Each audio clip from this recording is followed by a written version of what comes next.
Merhaba arkadaşlar, örgü kanalıma hoş geldiniz. Küçük kız çocuklarımız için hem kolay hem de güzel tığ işi askılı bir elbise yaptım. Bugün bu elbise anlatımını sizlerle paylaşmak istiyorum. Bakın, elbisenin modeli çok kolay arkadaşlar. Herkesin yapabileceği bir elbise. Arka görüntüsü de bu şekilde askılı yaptım.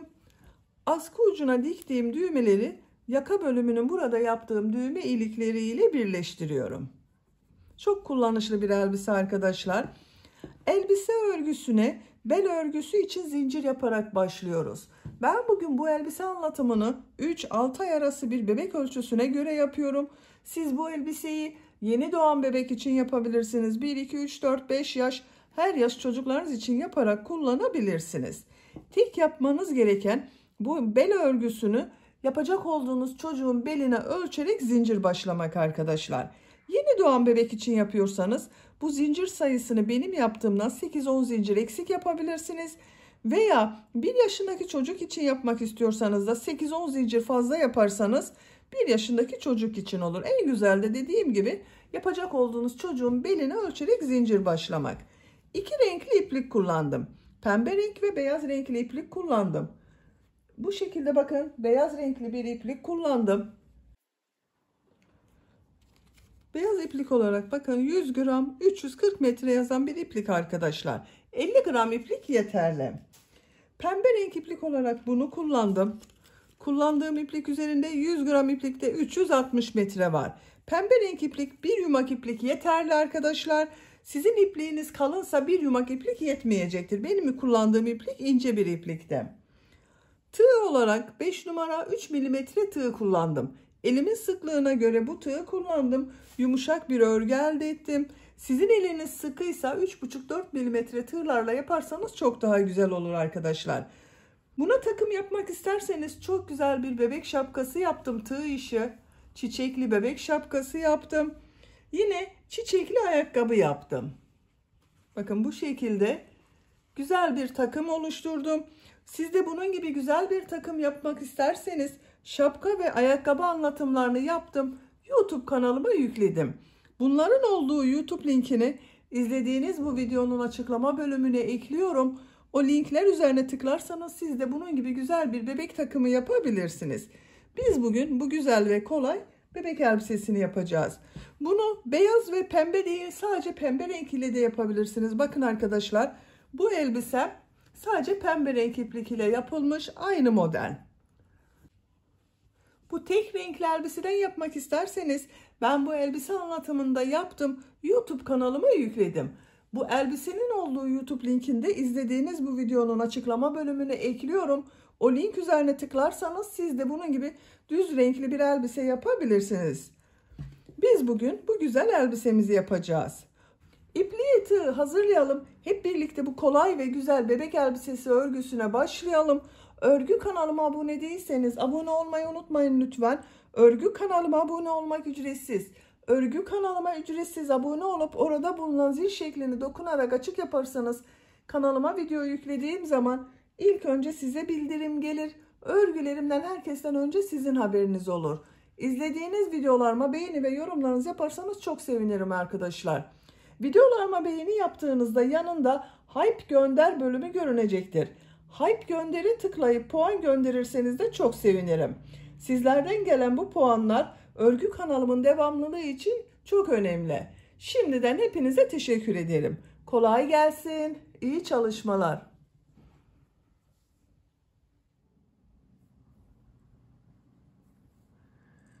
Örgüye bel örgüsü için zincir yaparak başlıyorum. Şu şekilde ilk ilmeği yapıyorum. Zincirleri yapmaya başlıyorum. Çok sıkı zincirler yapmıyorum.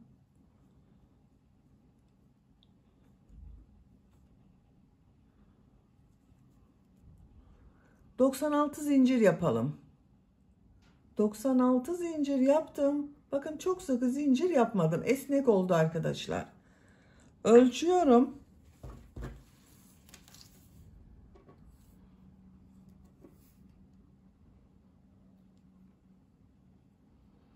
37 santimetre zincir uzunluğu var. Benim elimin sıklığına göre, iplik kalınlığına göre 37 santimetre için 96 zincir yaptım. Sizin elinizin sıklığına göre daha fazla veya daha az zincir yapmanız gerekebilir arkadaşlar. Bu zincir sayısı yapacak olduğunuz çocuğun bel ölçüsüne göre daha az veya daha çok yapabilirsiniz. Çocuğunuzun beline ölçerek zincir başlarsanız çok iyi olur. 3 zincirde dönüş için yapıyorum. 1, 2, 3. Tığ üzerine iplik alıyorum. 3 ilmek atlıyorum. 1, 2, 3. 4. ilmeğe trabzan yapıyorum. Zincirler üzerine trabzan yapıyorum. Her ilmek üzerine bir trabzan yapıyorum.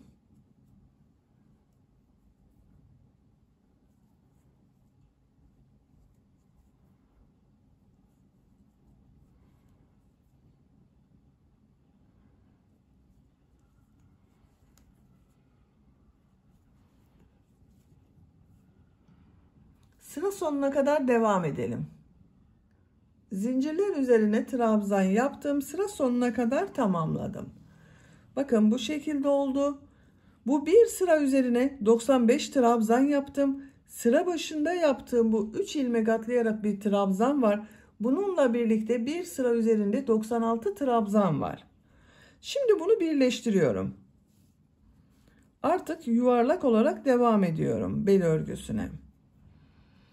Bakın burada 3 ilmek atlayarak yaptığım bir trabzan var. Bunun 3. ilmeğe tığ takıyorum. İlmek kaydırma yaparak sırayı birleştiriyorum. 2 zincir yapıyorum. Bu sırada bu trabzanları bir düz bir ters boşluktan alıp trabzan yapıyorum. Tığ üzerine iplik alıyorum. İlk trabzan bakın düz taraftan şu şekilde boşluktan alıyorum. Trabzan yapıyorum. İkinci trabzanı ters taraftan boşluktan alıyorum. Trabzan yapıyorum. Düz taraftan boşluktan alıyorum. Trabzan yapıyorum.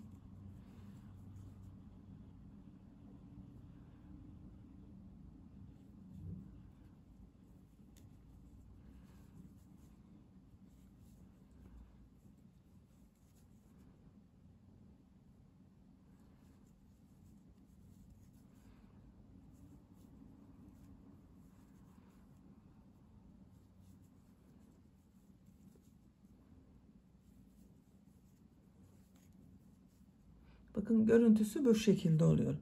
Burayı da birleştirelim. Bakın bu zincirin ucuyla burada yaptığım ilmeği ilmek kaydırma yaparak birleştiriyorum. Şu şekilde ilmek içinden çektim. İlmeğin içinden çekiyorum. Bakın birleşti artık arkadaşlar.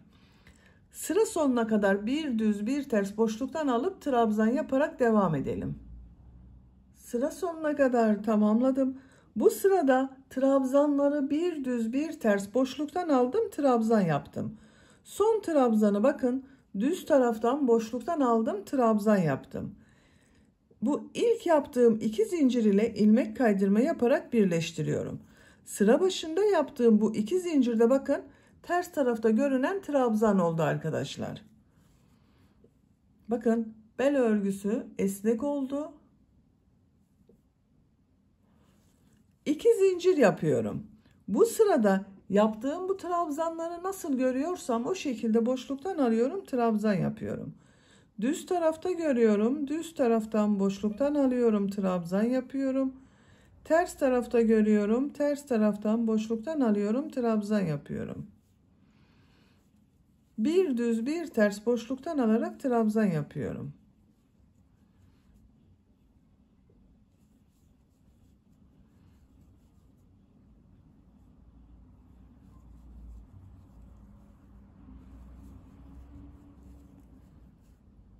Sıra sonuna kadar devam edelim. Sıra sonuna kadar tamamladım. İlk ilmek ile ilmek kaydırma yaparak sırayı birleştiriyorum. 2 zincir yapıyorum. Bu sırada yine trabzanları nasıl görüyorsam o şekilde boşluktan alıyorum, trabzan yapıyorum.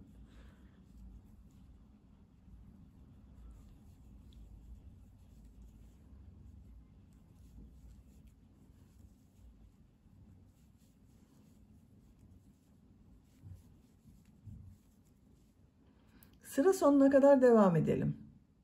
Sıra sonuna kadar tamamladım. İlk ilmek ile ilmek kaydırma yaparak sırayı birleştiriyorum. 1, 2, 3, 4 sıra oldu. Ben burada bitiriyorum bel örgüsünü arkadaşlar. Siz tercihinize göre 1 veya 2 sıra devam edebilirsiniz.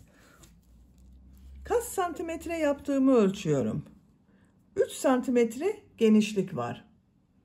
Benim yapacağım ölçü için bu yeterli. Dediğim gibi siz biraz geniş olsun istiyorsanız bir sıra daha bir düz bir ters örgü yapabilirsiniz. Esnek oldu. Bakın bel örgüsü çok güzel oldu. Şimdi bir sıra sık iğne yapıyorum. Bir zincir yapıyorum. İlk ilmek üzerine sık iğne yapıyorum. Diğer ilmeklere sık iğne yaparak devam ediyorum.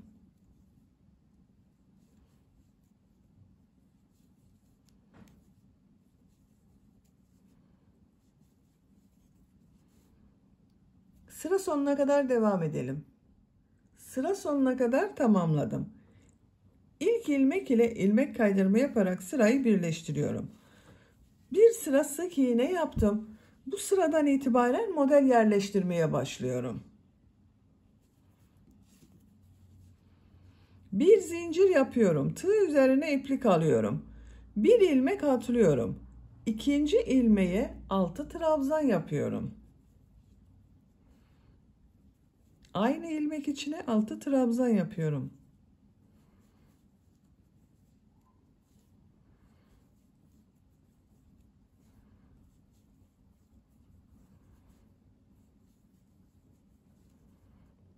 Altı trabzan yaptım. Bir zincir yapıyorum. 2 ilmek atlıyorum. Üçüncü ilmeğe sık iğne yapıyorum. Bir zincir yapıyorum. Bir ilmek atlıyorum. 6 trabzan yapıyorum. Aynı ilmek içine 6 trabzan yapıyorum.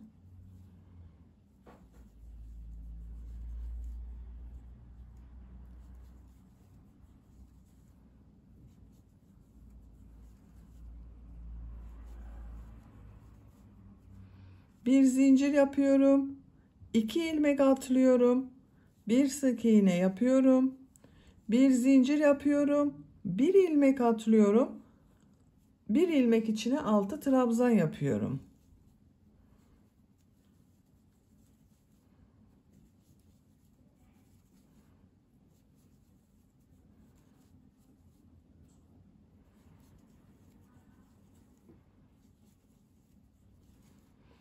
Bakın. Aynı ilmeğe 6 trabzan yaptım. Ben aralarda arkadaşlar modelden sonra 2 ilmek atladım, sık iğne yaptım. Sık iğneden sonra bir ilmek atladım. Model için 6 trabzan yaptım. Siz daha sık model olsun istiyorsanız aralarda hep birer ilmek atlama yapabilirsiniz. Ben bu şekilde yapmayı tercih ettim. Sıra sonuna kadar devam edelim. Modellerini sıra sonuna kadar yaptım. Bir zincir yapıyorum. Bir ilmek atlıyorum. Bu ilk yaptığım ilmek ile ilmek kaydırma yaparak sırayı birleştiriyorum. Bu sırada model yerleştirmesini yaptık. Bakın bu şekilde oldu arkadaşlar.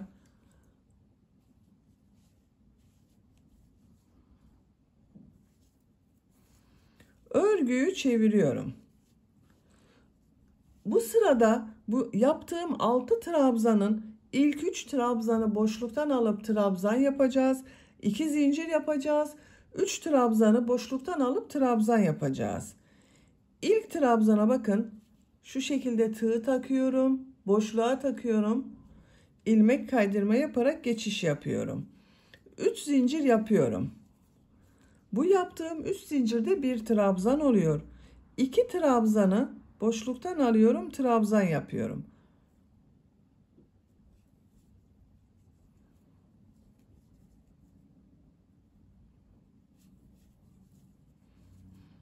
Burada yaptığım 3 zincir ile birlikte 3 trabzan oldu. 2 zincir yapıyorum. 3 trabzan var. Bu 3 trabzanı boşluktan alıyorum, trabzan yapıyorum.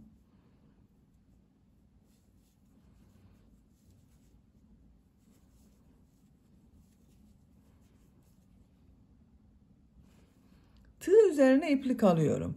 Diğer modelde de ilk 3 trabzanı boşluktan alıp trabzan yapıyorum. 2 zincir yapıyorum. 3 trabzanı boşluktan alıyorum, trabzan yapıyorum.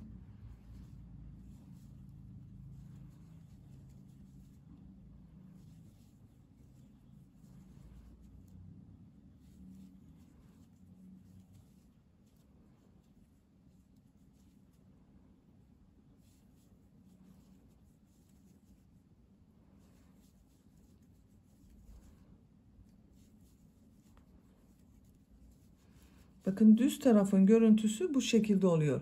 Boşluktan alarak trabzan yaptık. Düz taraf kabarık görünüyor. Bu modelde yine 3 trabzanı boşluktan alıp trabzan yapıyorum. 2 zincir yapıyorum. 3 trabzanı boşluktan alıyorum, trabzan yapıyorum.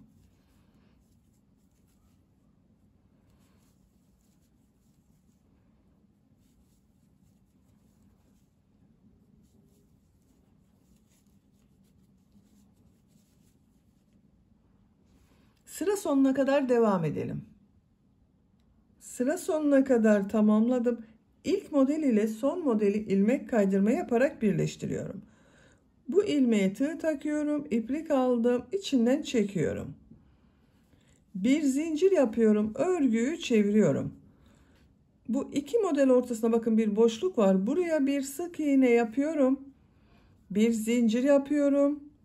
Tığ üzerine iplik alıyorum. Bu iki zincirli boşluğa 6 trabzan yapıyorum.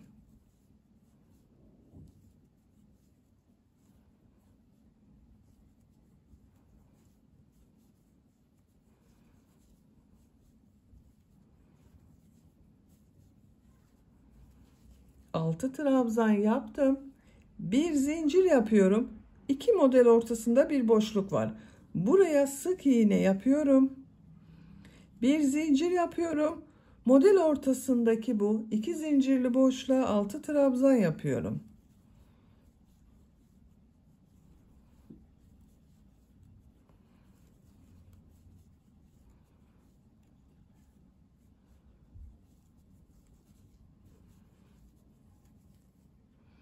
Altı trabzan yaptım. Bir zincir yapıyorum. İki model arasına bakın. Sık iğne yapıyorum. Bir zincir yapıyorum. İki zincirli boşluğa 6 trabzan yapıyorum. Sıra sonuna kadar devam edelim. Sıra sonuna kadar tamamladım. Son yaptığım modeli bu ilmek ile ilmek kaydırma yaparak birleştiriyorum. Bir zincir yapıyorum. Bu ilmeğe ilmek kaydırma yapıyorum. Bakın görüntüsü bu şekilde oldu. Örgüyü çeviriyorum. Bu sırada bu 3 trabzanı boşluktan alıp trabzan yapacağız. 2 zincir yapacağız. 3 trabzanı boşluktan alıp trabzan yapacağız. Bu ilk trabzanı bakın boşluğa tığ takıyorum. İlmek kaydırma yaparak geçiş yapıyorum. 3 zincir yapıyorum. Bu ilk trabzan, bu iki trabzanı boşluktan alıyorum. Trabzan yapıyorum. 3 zincirle birlikte 3 trabzan oldu. 2 zincir yapıyorum. Burada 3 trabzan var. 3'ünü boşluktan alıyorum. Trabzan yapıyorum.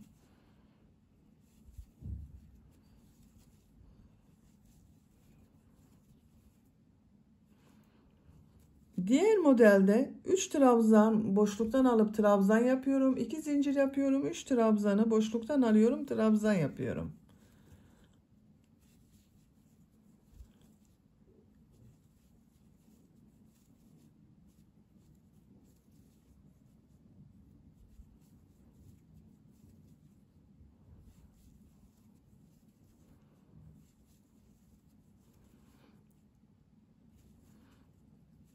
Burada da aynı şekilde devam ediyoruz.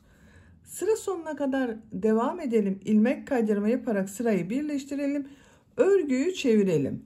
Bir sonraki sırada bu model ortasında 2 zincir yaptık. Bunların içine 6 trabzan yapacağız. Etek örgüsü bu şekilde devam edecek arkadaşlar. Bu iki sıradan oluşuyor bir model. Eteğin örgüsünü yapacak olduğunuz çocuğun büyüklüğüne ve tercihinize göre bu model sıralarını tekrarlayarak devam edelim. Model örgüsünü sıraları tekrarlayarak 8 kabarık model yaptım arkadaşlar. Bakın 1, 2, 3, 4, 5, 6, 7, 8. 9. sırada örgünün ters tarafından 3 trabzan, boşluktan aldım, trabzan yaptım, 2 zincir yaptım, 3 trabzan, boşluktan aldım, trabzan yaptım.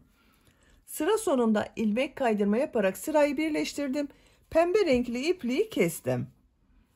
Burada bitirmiyoruz. Buradan itibaren bir model sırası beyaz, bir model sırası pembe renk olarak devam edeceğiz. Siz isterseniz aynı renk ile devam edebilirsiniz. Kaç santimetre yaptığımda ölçüyorum. 16 santimetre yükseklik var. Siz daha büyük çocuk için yapıyorsanız bunu 1-2 model sırası devam edebilirsiniz. Buradan beyaz renkli iplik ile devam ediyorum. Modellere devam ediyorum. Bakın en son ilmek kaydırma yaparak yaptığım ilmekten ilmek rengini beyaz yapıyorum. Buraya bir sık iğne yapıyorum. Bir zincir yapıyorum. Model ortasına 6 trabzan yapıyorum. İplik ucunu da içinde tutuyorum.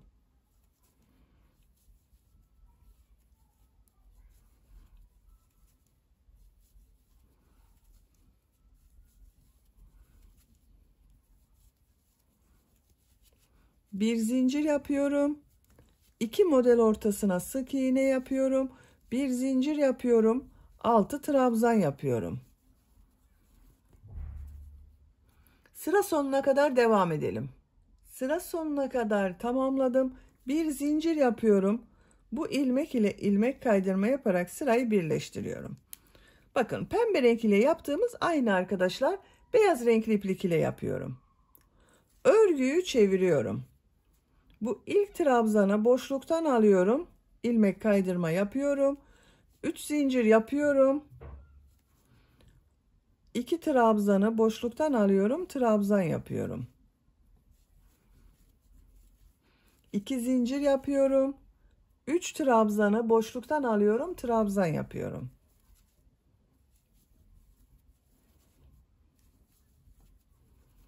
Diğer modelde yine 3 trabzanı boşluktan alıp trabzan yapıyoruz. 2 zincir yapıyoruz. Bakın model aynı şekilde devam ediyor. Sıra sonuna kadar devam edelim. Sıra sonuna kadar tamamladım. İlmek kaydırma yaparak sırayı birleştirdim. İplik rengini değiştiriyorum burada. Pembe renkli iplikle bakın ilmek yapıyorum. İlmek içinden geçirdim. Şu şekilde çektim. Örgüyü çeviriyorum. Bu ilk ilmek üzerine bakın boşluğa bir sık iğne yapıyorum. Bir zincir yapıyorum. Tığ üzerine iplik alıyorum. Beyaz renkli ipliği burada bekletiyorum. Bir sonraki sırada beyaz renkli iplik ile modele devam edeceğiz arkadaşlar. Bu model ortasına 6 trabzan yapıyorum.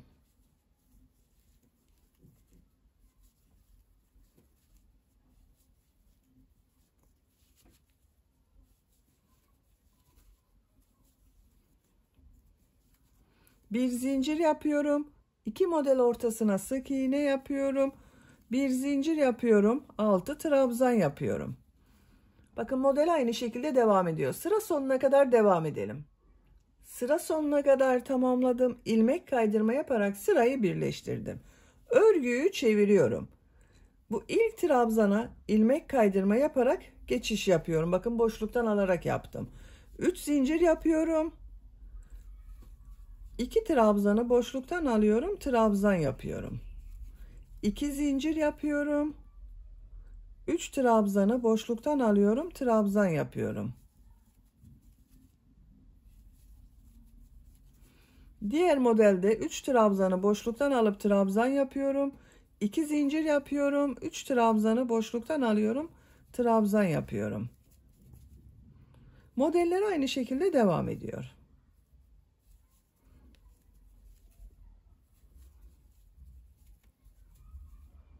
Sıra sonuna kadar devam edelim. Pembe renk iplik ile de bir sıra model sırası yaptım. Bakın ilmek kaydırma yaparak sıra sonunda birleştirdim. İpliği kestim. Şimdi beyaz renkli iplik ile son sırayı yapıyorum. Bakın burada bekletiyorum beyaz renk ipliği. Bu ilmekten birleştirme yaptığım bu ilmekten beyaz renkli ipliği üste alıyorum.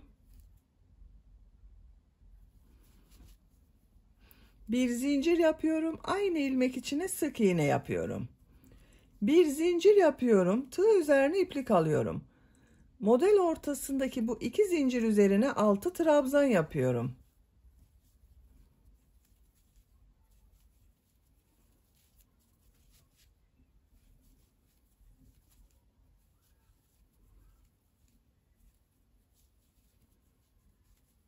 Altı trabzan yaptım.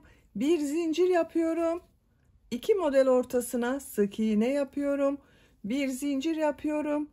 6 trabzan yapıyorum.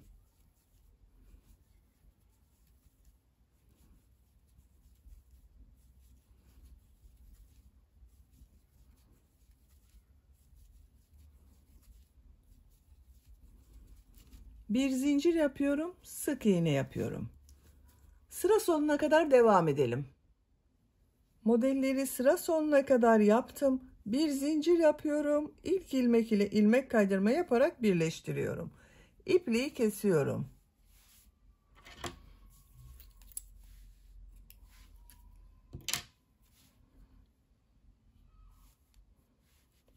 Bakın arkadaşlar.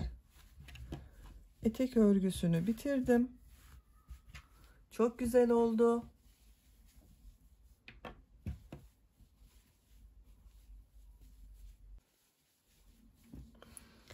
Etek bölümünü bitirdik. Şimdi bu yaka bölümünde yapalım. Elbisenin örgüsüne devam edelim. İlk önce işaret yapıyorum. Bakın arka ortaya işaret yapıyorum. Bu birleştirme yaptığım ilmeğe işaret yapıyorum. Ön ortayı buluyorum. Şu şekilde eteği katlıyorum. Buraya işaret yapıyorum. Bakın ön ortası burası.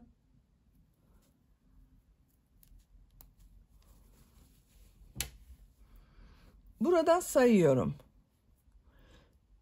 1, 2, 3, 4, 5, 6, 7, 8, 9, 10, 11, 12, 13. İşaret yapıyorum. Ön ortadan diğer tarafa da sayıyorum. 1, 2, 3, 4, 5, 6, 7, 8, 9, 10, 11, 12, 13. 13. ilmeğe işaret yapıyorum. Şimdi burada arkadaşlar bu iki tarafta bel örgüsünün devamı olarak bant yapacağız. Ortada beyaz renkli iplik ile etek bölümünde yaptığım modelleri yapacağız. Bakın bu tarafa saydığım bu ilmekten bant için 7 ilmek sayıyorum. 1, 2, 3, 4, 5, 6, 7. Bu 7. ilmekten iplik bağlıyorum.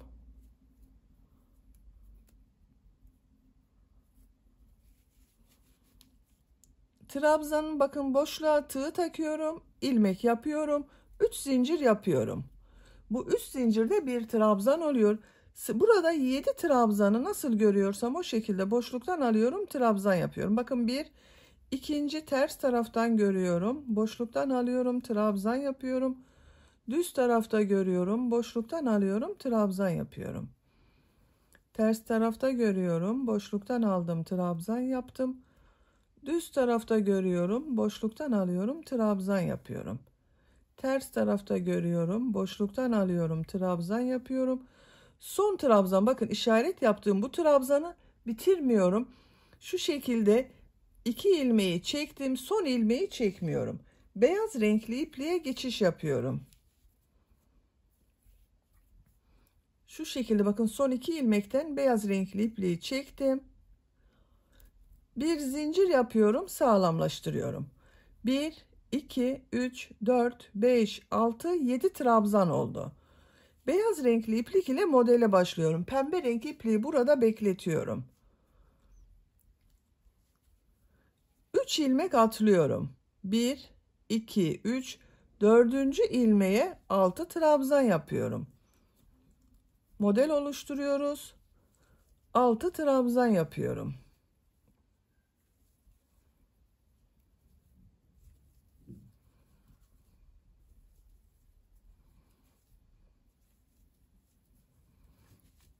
Bir ilmek içine 6 trabzan yaptım.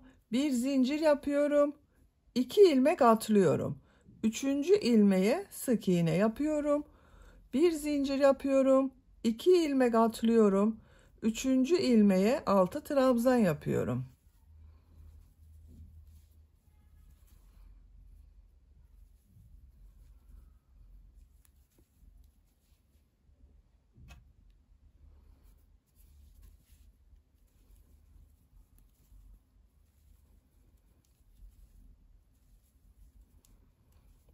Bir zincir yapıyorum.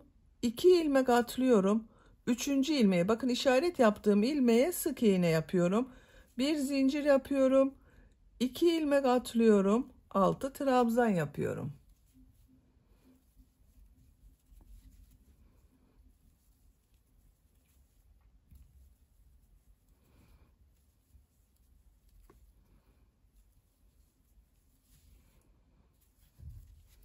Bir zincir yapıyorum. 2 ilmek atlıyorum.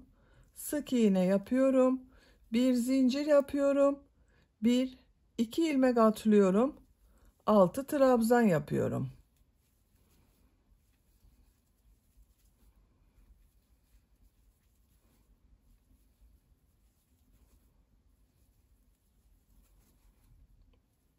Bakın 6. trabzanı bitirmiyorum.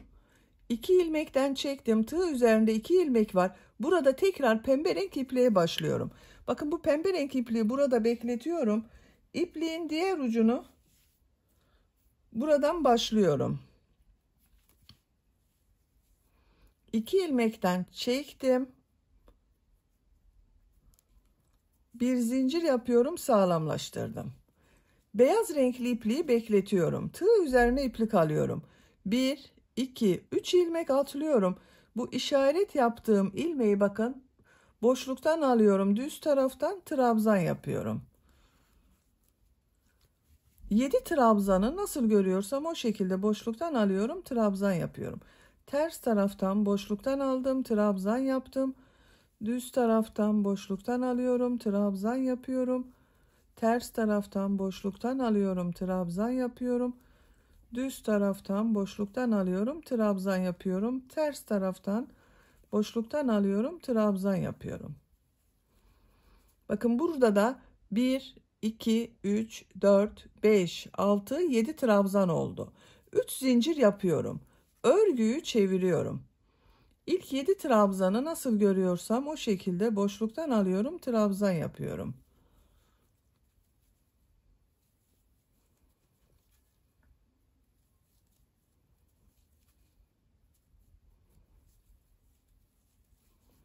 Bakın son trabzanı ters taraftan boşluktan alıyorum, trabzan yapıyorum. Bitirmiyorum, bakın 2 ilmekten çektim. Pembe ipliği bekletiyorum. Beyaz renkli ipliği çekiyorum içinden. Bir zincir yapıyorum. İlk 3 trabzanı boşluktan alıyorum, trabzan yapıyorum.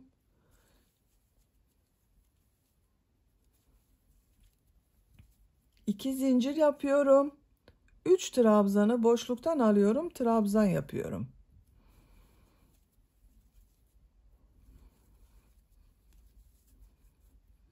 Bakın düz tarafın görüntüsü böyle. İlmek geçirdiğimiz, bakın iplikleri değiştirdiğimiz yerin görüntüsü de böyle oluyor arkadaşlar.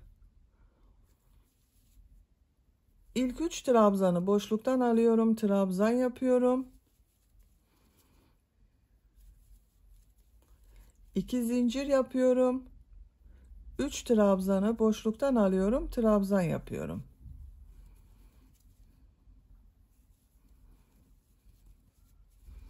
Buraya kadar devam edelim. Sıra sonuna kadar tamamladım. Bakın bu trabzanı yapmadım. Bu trabzanı sizinle birlikte yaparız. 3 trabzanı boşluktan aldım, trabzan yaptım. 2 zincir yaptım. 3 trabzanı boşluktan aldım, trabzan yaptım.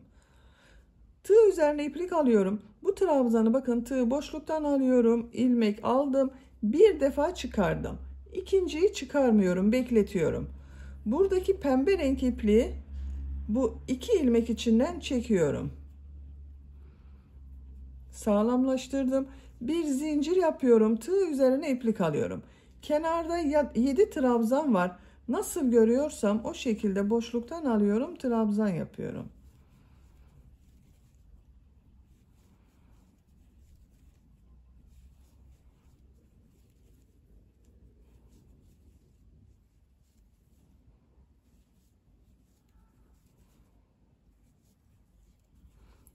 Üç zincir yapıyorum. Örgüyü çeviriyorum. İlk 7 trabzanı nasıl görüyorsam o şekilde boşluktan alıyorum, trabzan yapıyorum.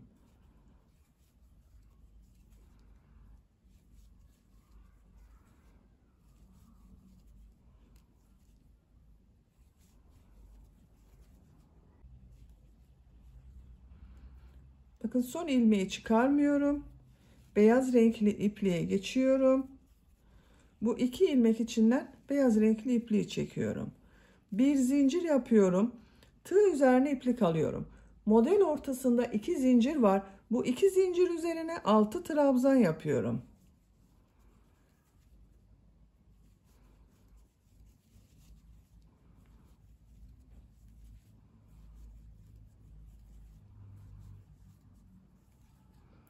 Altı trabzan yaptım. Bir zincir yapıyorum. 2 model ortasına sık iğne yapıyorum. Bir zincir yapıyorum. Model ortasına 6 trabzan yapıyorum.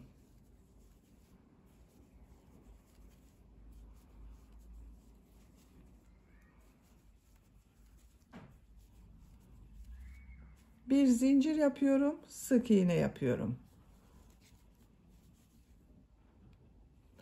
Buraya kadar devam edelim. Model ortasına 6 trabzan yaparak bakın buraya kadar tamamladım. Son model ortasına 5 trabzan yaptım. 6. trabzanı yapıyorum. Son ilmeği çıkarmıyorum. Burada bulunan pembe renk ipliği bakın bu son ilmekten geçiriyorum. İplerin bağlantısını yapıyorum. Kenardaki 7 trabzanı nasıl görüyorsam o şekilde boşluktan alıyorum, trabzan yapıyorum.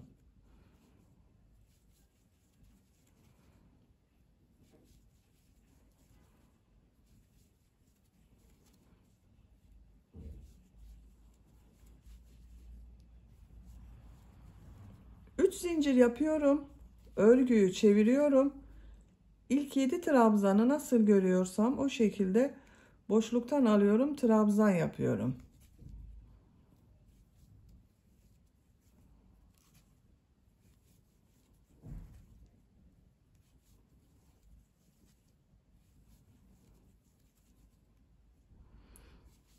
Bakın bu son trabzanı yaparken son ilmeği çıkarmıyorum. Burada bekletiyorum. Beyaz renkli ipliği 2 ilmek içinden çekiyorum. İplerin bağlantısını yapıyorum. Bir zincir yapıyorum, sağlamlaştırıyorum. İlk 3 trabzanı boşluktan alıyorum, trabzan yapıyorum.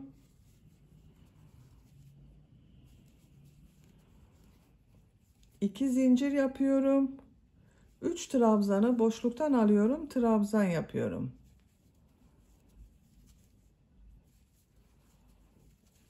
Diğer modelde de 3 trabzanı boşluktan alıp trabzan yapıyorum. 2 zincir yapıyorum. 3 trabzanı boşluktan alıyorum, trabzan yapıyorum.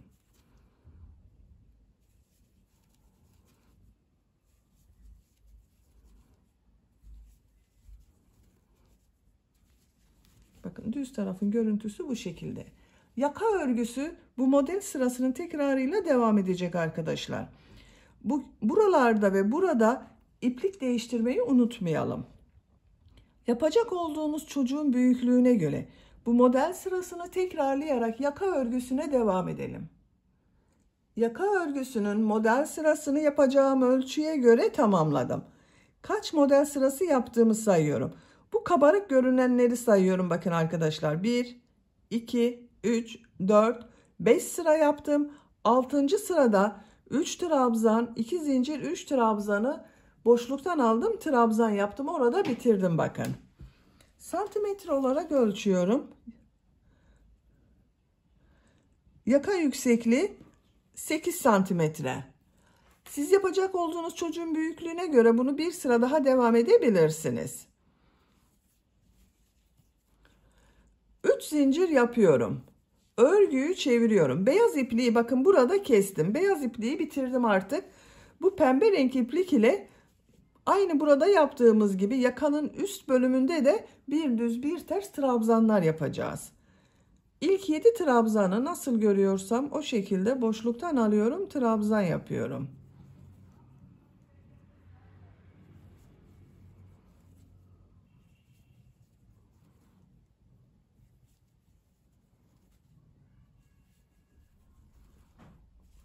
Bakın beyaz olan modelli yere geldim. Burada bu trabzan yaptığım ilmekler üzerine trabzan yapıyorum. Sadece trabzanların üzerine trabzan yapıyorum. Bu 2 zincir atlıyorum bakın. Trabzan üzerine trabzan yapıyorum.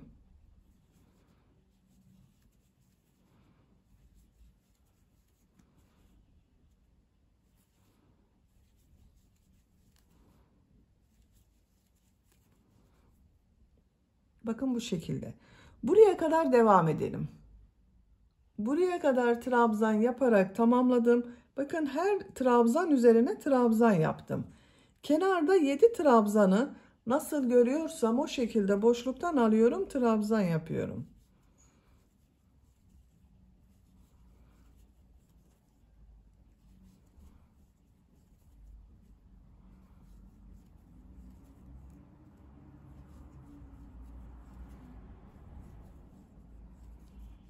Bakın bu şekilde oldu. Bu trabzanlar üzerine trabzan yaptık. Şimdi yapacağımız sırada bu yaptığımız trabzanları burada yaptığım gibi bir düz bir ters boşluktan alıp trabzan yapıyorum. Buraya ve buraya da birer tane düğme iliği yapıyorum.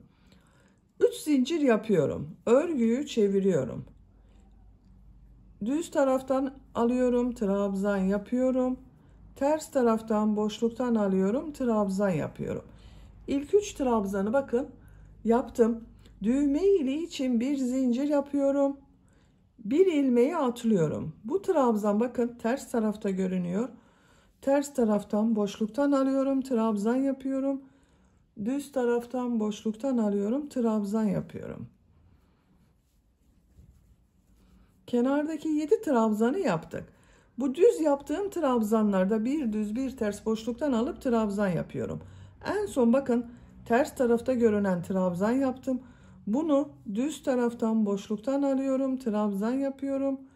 Ters taraftan boşluktan alıyorum, trabzan yapıyorum.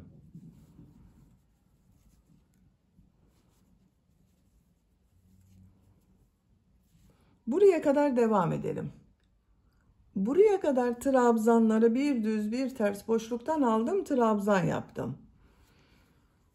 En son ters taraftan boşluktan aldım, trabzan yaptım. Bakın kenarda yaptığım bu trabzanda ters taraftan boşluktan alıp trabzan yaptığım arkadaşlar. Düzgün görünmesi için bakın burada 2 trabzan var. Bu 2 trabzanı birlikte düz taraftan boşluktan alıyorum, trabzan yapıyorum. Ters taraftan boşluktan alıyorum, trabzan yapıyorum. Düz taraftan boşluktan alıyorum, trabzan yapıyorum. Ters taraftan boşluktan aldım, trabzan yaptım. Buraya da bir düğme iliği yapıyorum. Bakın 1, 2, 3, 4 trabzan var. Bir zincir yapıyorum. Bu trabzanı atlıyorum.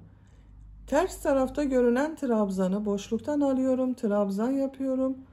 Düz taraftan boşluktan alıyorum, trabzan yapıyorum. Bu sırada 2 düğme iliğinin yerlerini belirledik. 3 zincir yapıyorum. Örgüyü çeviriyorum.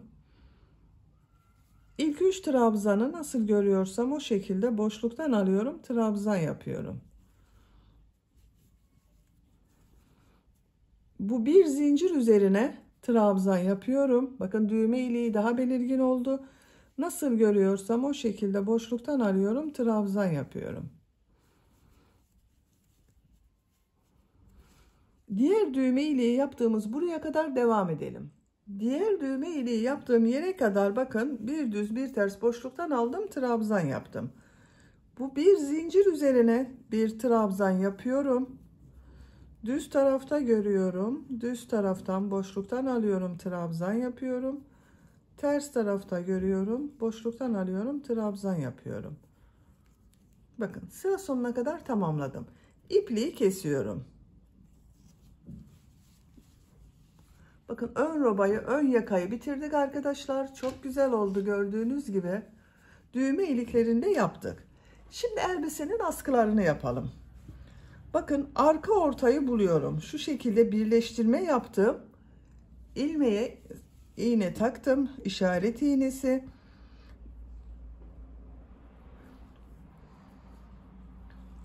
Buradan sayıyorum bakın. Orta noktaya işaret yaptım. 1, 2, 3, 4, 5 trabzan atlıyorum. 6. trabzana iplik bağlıyorum.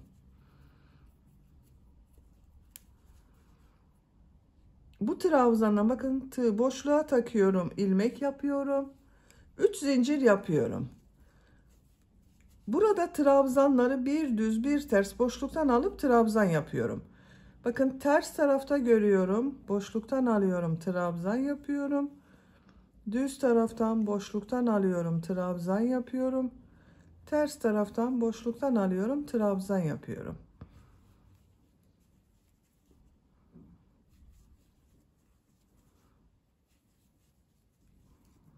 Sıra başında yaptığım 3 zincir ile birlikte bakın 1, 2, 3, 4, 5, 6, 7 trabzan yaptım. 3 zincir yapıyorum.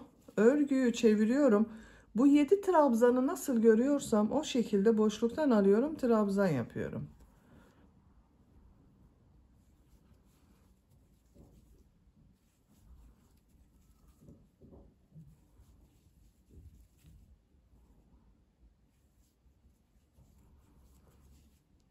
Sıra sonunda bakın boşluğa tığ takıyorum, trabzan yapıyorum.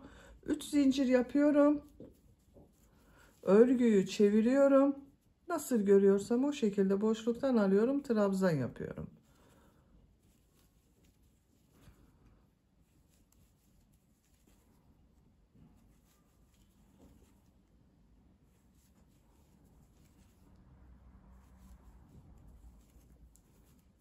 Bakın. Askının örgüsü bu şekilde devam edecek. Diğer askıyı da başlayalım. 2 askının örgüsünü birlikte devam ederiz. Burası gibi sayıyorum bakın.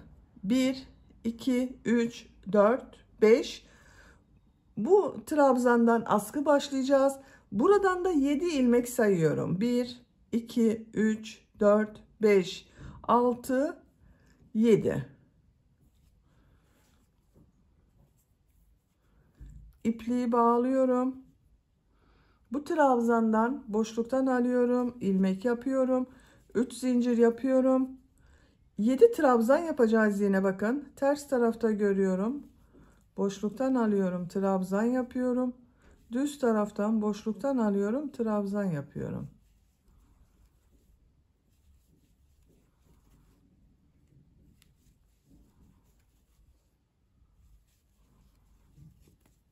Bu askı için de 1, 2, 3, 4, 5, 6, 7 trabzan oldu.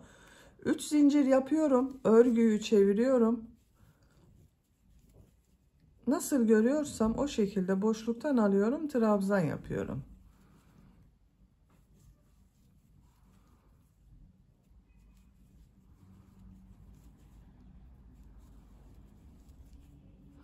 Üç zincir yapıyorum. Örgüyü çeviriyorum. Nasıl görüyorsam o şekilde boşluktan alıyorum, trabzan yapıyorum. Bu askı örgüsü de bu şekilde devam edecek. Her iki askının örgüsünü yapacak olduğunuz çocuğun büyüklüğüne göre bu sıraları tekrarlayarak tamamlayalım. 2 askı örgüsünü aynı uzunlukta yaptım. Uçlarına birer tane düğme diktim bakın. Kaç sıra yaptığımı sayıyorum. 2, 4, 6, 8, 10, 12, 14, 16, 18, 20, 22, 24, 26, 28, 30, 32, 34, 36, 38 sıra yaptım. Santimetre olarak ölçüyorum.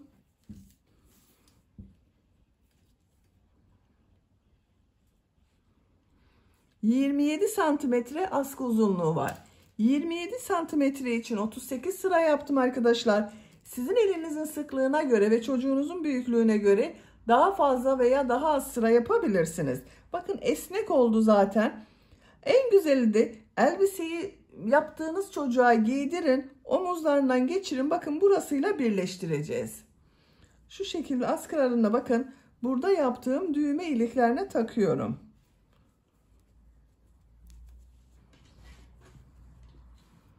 Çok güzel oldu gördüğünüz gibi. Arka görüntüsüne bakalım. Bu şekilde arkadaşlar.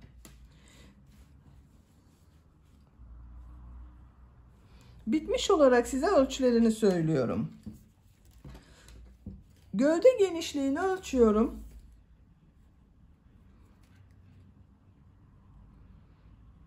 21 santimetre.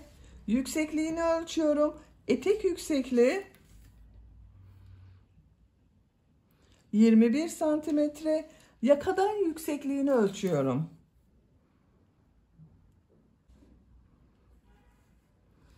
28 santimetre arkadaşlar. Ben bugün bu elbiseyi 3-6 ay arası bir bebek için yaptım. Bakın çok güzel oldu. Bebeğinizin kilosuna göre küçük de olabilir, büyük de olabilir arkadaşlar. Beni dinlediğiniz ve izlediğiniz için hepinize çok teşekkür ederim. Örgü kanalıma abone değilseniz abone olmayı unutmayın lütfen. Örgü kanalıma abone olmak ücretsiz. Örgü kanalıma ücretsiz abone olup orada bulunan zil şeklini dokunarak açık yaparsanız kanalıma video yüklediğim zaman ilk önce size bildirim gelir. Örgülerimden herkesten önce sizin haberiniz olur. İzlediğiniz videolarıma beğeni ve yorumlarınızı yaparsanız çok sevinirim arkadaşlar. Sizlerle yeni örgülerde görüşmek dileğiyle. Hoşça kalın, sevgiyle kalın.